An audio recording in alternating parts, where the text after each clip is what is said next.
안녕하세요, 소코딩입니다. 오늘은 자바스크립트의 9개 자료형 중에서 문자 요령을 조금 더 자세하게 배워보는 시간을 가져보도록 하겠습니다. 자바스크립트에서 문자 요령이란 큰 따옴표 또는 작은 따옴표로 둘러싸여진 값을 의미합니다. 예를 들어서 이렇게 큰 따옴표로 감싸진 값을 문자 요령이라고 하고, 마찬가지로 작은 따옴표로 감싸져 있는 값도 문자 요령이라고 합니다. 단지 여기서 중요한 건 큰 따옴표로 시작했으면 큰 따옴표로 끝내줘야 되고, 작은 따옴표로 시작했으면 작은 따옴표로 끝내줘야 한다는 점인데요. 이것만 잘 지켜주면 자바스크립트의 문자열은 끝났다라고 보시면 됩니다. 다음의 예제 코드를 보시면 각각의 문자열은 값들이 변수에 할당되어져 있는 걸 확인해 보실 수가 있는데요. 제가 앞에서 알려드린 것처럼 큰 따옴표로 시작한 문자열은 이렇게 큰 따옴표로 끝을 내줬고요. 작은 따옴표로 시작한 문자열은 이렇게 작은 따옴표로 끝을 내준 걸 확인해 보실 수가 있는데요. 이렇게 시작과 끝 따옴표를 일치시켜줘야만 해당 코드를 실행했을 때 에러를 발생시키지 않고 올바르게 결과를 출력하는 것도 같이 확인해 보실 수가 있습니다. 만약 제가 알려드린 것과 반대로 시작 따옴표와 종료 따옴표를 이렇게 반대로 하게 된다면 코드를 실행해 봤을 때 unexpected token이라는 에러 메시지를 이렇게 확인해 보실 수가 있는 겁니다. 그렇기 때문에 시작과 끝 따옴표를 일치시켜 줘야 된다는 이러한 점만 잘 기억해 주시면 되는데요. 그럼 만약에 내가 표현하려고 하는 문자열에 이미 큰 따옴표나 작은 따옴표가 포함되어져 있는 문자열이면 어떻게 자바스크립트에서 문자 요령을 작성할 수가 있을까요? 자, 예를 들면 이런 건데요. 지금 보시는 것처럼 이미 내가 표현하려고 하는 문자열에 작은 따옴표가 이렇게 포함되어져 있다 라고 한다면 그냥 간단하게 포함되어져 있는 따옴표와 반대되는 따옴표로 문자열을 작성하면 됩니다.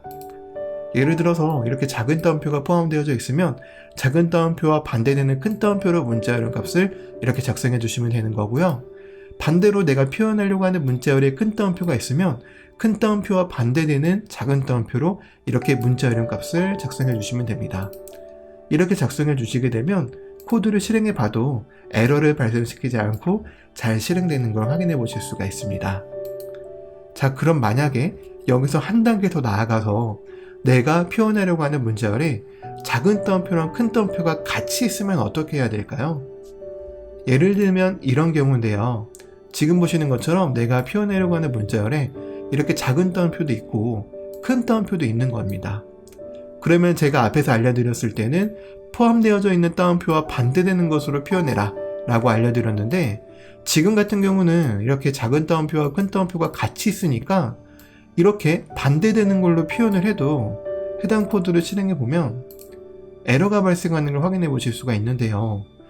예를 들어서 이렇게 에러가 발생하는 건 당연히 여기서부터 여기까지가 하나의 문자열로 인식이 되는 거고, 여기서부터는 의미를 알 수 없는 문자열로 인식이 되기 때문에 에러가 발생하는 거죠. 그래서 이럴 때는 자바스크립트에서 어떻게 해결해 줄 수가 있냐면 escape 문자를 사용해 주면 해결할 수가 있습니다. 자바스크립트에서 제공하고 있는 escape 문자에서 역슬래시가 있는데요. 이렇게 어떠한 특수한 따옴표에 역슬래시 기호를 이렇게 넣어주게 되면 얘는 자바스크립트의 문자열을 표현하는 큰 따옴표가 아니라 순수하게 큰 따옴표로 인식이 되게 됩니다. 즉, 자바스크립트의 문자열을 시작하고 종료하는 그런 의미가 아니라 단순 큰 따옴표라는 문자열 그 자체만으로 인식이 된다라는 거죠. 그래서 여기 보시면 이렇게 큰 따옴표로 시작했을 경우에는 작은 따옴표는 문제가 되지 않으니까 문제가 되는 포함되어져 있는 문자열 중에서 이 큰 따옴표 앞에다가 escape 문자인 역슬래시를 이렇게 붙여주게 되면 이 역슬래시가 붙어져 있는 따옴표는 순수한 큰 따옴표로 인식이 되어져서 코드를 저장하고 실행해 봤을 때 아까처럼 에러를 발생시키지 않고 이렇게 정상적으로 실행되는 걸 확인해 보실 수가 있습니다. 따라서 내가 만약에 지금 같은 경우 작은 따옴표와 큰 따옴표가 혼합되어져서 포함이 되어져 있다고 한다면 역슬래시 escape 문자로 이렇게 쉽게 해결할 수 있다는 것도 같이 기억해 두시면 되겠습니다. 자, 이렇게 오늘은 자바스크립트의 문자 요령에 대해서 배워봤는데요. 제가 준비한 수업은 여기까지고 저는 다음 강의에서 다시 인사드리도록 하겠습니다. 감사합니다.